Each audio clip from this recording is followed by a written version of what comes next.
Hello दोस्तों, कैसे हैं आप सब। उम्मीद करते हैं कि आप सब बहुत अच्छे होंगे।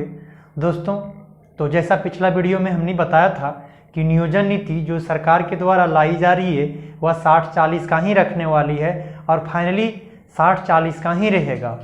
तो दोस्तों, हम आपको समझाते हैं इस वीडियो में कि 60-40 क्या है और 60-40 अगर रहता है तो झारखंड के विद्यार्थियों को इसका क्या नुकसान है और क्या इसका फ़ायदा होगा, आने वाला जनरेशन को इसका क्या फ़ायदा होगा और क्या नुकसान हुआ कि वीडियो में आपको अंत तक बने रहना है। अगर अभी इसका विरोध नहीं किया गया तो इसका क्या परिणाम आगे आएगा वो हम इस पूरी जानकारी इसमें हम वीडियो में आपको बताते हैं। दोस्तों, सबसे पहले मैं आपको बता देता हूं कि ये जो 60 और 40 का जो नीति है, 60 और 40 का अर्थ आप अपने शब्दों में ये समझ लीजिए कि 60 और 40 का अर्थ है कि अगर 100 सीट झारखंड में निकलता है तो उस 100 सीट में से 60 झारखंड और 40 बाहर ओपन टू ऑल हो जाएंगे।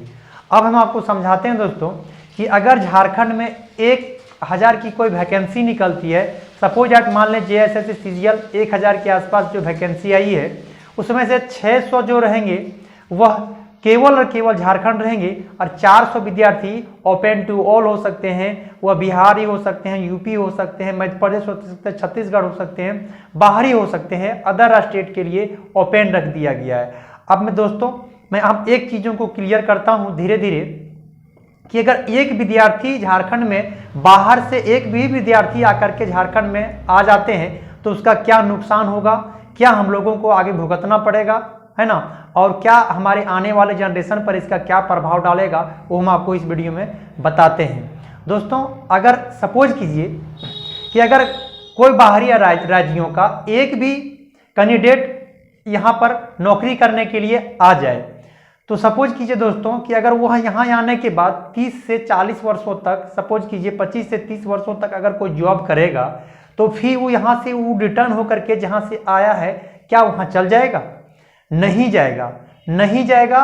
और जब यहाँ पर रहेगा तो यहाँ रहने के बाद उसके साथ में केवल वही नहीं रहेंगे, उसके बीवी होंगे, बाल बच्चे होंगे, तो वो सब भी यहाँ आकर के 20 से 25 वर्षों तक अगर रहते हैं तो उसको भी हमको स्थानीयता का प्राप्त हो जाएगा और उसको फिर से यहाँ पर उसको स्थानीय मान लिया जाएगा। तो दोस्तों, अगर एक भी कैंडिडेट झारखंड में आता है तो एक कैंडिडेट के आने से लगभग 6 से 7 कैंडिडेट को झारखंड का स्थानीयता प्राप्त हो जाएगा।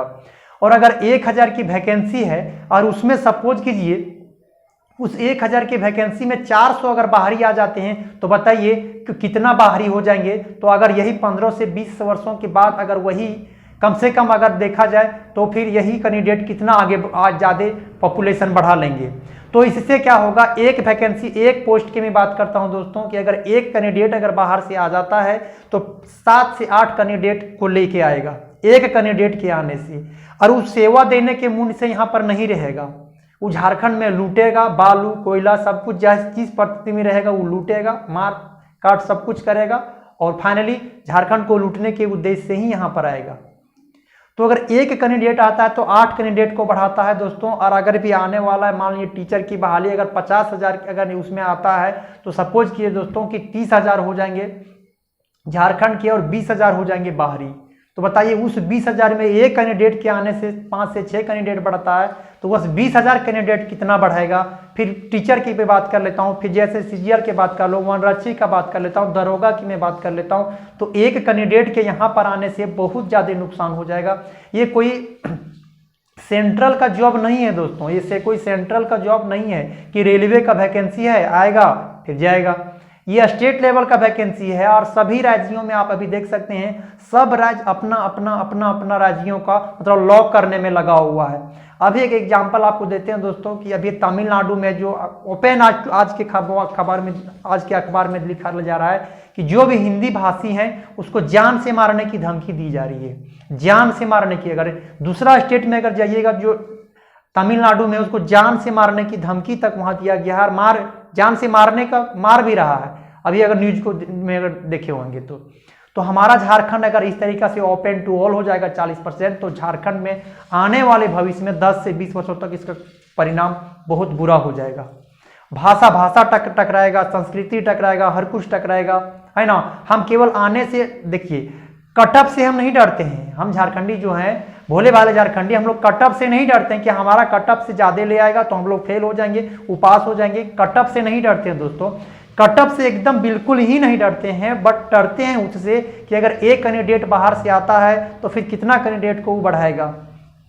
केवल एक कैंडिडेट की पे बात करता हूँ, तो सबको स्थानीयता देना पड़ेगा। और सपोज कीजिए दोस्तों, एक कैंडिडेट के आने से उतना कैंडिडेट अगर बढ़ता है तो यहाँ आने के बाद फिर वो जमीन खरीद लेगा, है ना, और जमीन का रेट जो यहाँ बढ़ाएगा वही सब बढ़ाएगा। क्योंकि भोले भाले झारखंडी, अगर हम सपोज कीजिए दोस्तों, अगर किसी के बगल में कोई गोतिया को पास अपना जमीन नहीं बेचेगा, इसलिए नहीं बेचेगा क्योंकि बाहरी वाला उसको ज़्यादा पैसा देगा, क्योंकि बिहार में जमीन का रेट बहुत ज़्यादा है और उसके तुलना में झारखंड में अगर देखा जाए तो बहुत कम है। तो यहाँ पर आएगा, लूटेगा, काटेगा और यहाँ से जमीन जायदाद खरीदेगा, तो अपना जमीन को झारखंडी बेचेगा तो गोतिया भाई को नहीं देगा, फिर उसी को देगा बाहरियों को। क्यों? क्योंकि वह रेट ज़्यादा लगाएगा, है ना, वह रेट ज़्यादा लगाएगा और अपना जमीन खरीदेगा और यहाँ पर कोयला, बालू, लूट, मतलब सेवा देने के उद्देश्य से वो नहीं रहेगा। देखते हैं दोस्तों, पिछला बार जो टीचर की बहाली लिया गया है स्कूल में, उसमें से अगर 136 को कैंडिडेट कोई सब्जेक्ट का था, उसमें से 100 कैंडिडेट, मतलब 70 से 80 कैंडिडेट बाहर का ही रहा है। दारोगा में फिर ऐसा ही रहा है दोस्तों। तो अगर यही कैंडिडेट, हम लोग इसका विरोध नहीं करते हैं पुरजोर, तो यही अगर स्थिति बना रहा तो हमारा झारखंड अलग होने का क्या महत्व रह गया। अगर बाहर आने जाने का, अभी आप छत्तीसगढ़ का देखिए, दारोगा की वैकेंसी में बाहर को एक भी सीट के लिए अब फॉर्म अप्लाई करने का अनुमति नहीं दिया है, ओनली वन छत्तीसगढ़ के लिए ही है।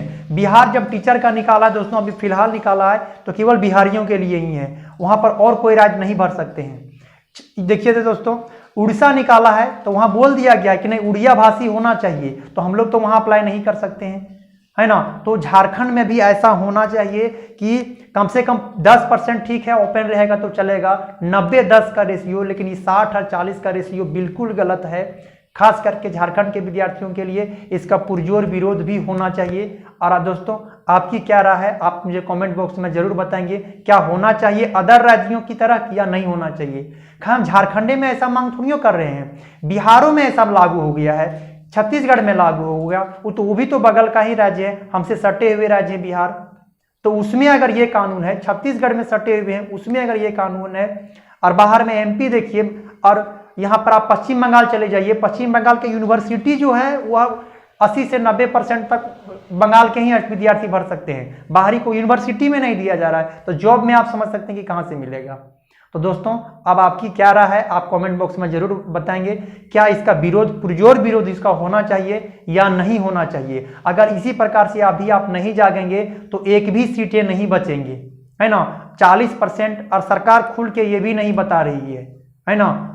ये सरकार जब से आई है तो केवल अपने परिवार का ही विकास करने पर ध्यान दे रही है, केवल परिवार का ही विकास करने पर ध्यान दे रही है, जनता के विकास नहीं कर रही है एकदम बिल्कुल। 2017-18 के बाद से वैकेंसी नहीं आना, उस समय जब ये आई थी सत्ता में तो उस समय इसका उम्मीद था कि 5 लाख रोजगार सालाना देंगे और नहीं तो संन्यास ले लेंगे, नहीं तो राजनीति से हम संन्यास ले लेंगे। अब हम ये पूछना चाहते हैं, क्या शिबू सोरेन को झारखंड दहेज में मिला था? अगर आपसे नहीं संभल रहा है तो दे दीजिए इस्तीफा राजनीति से।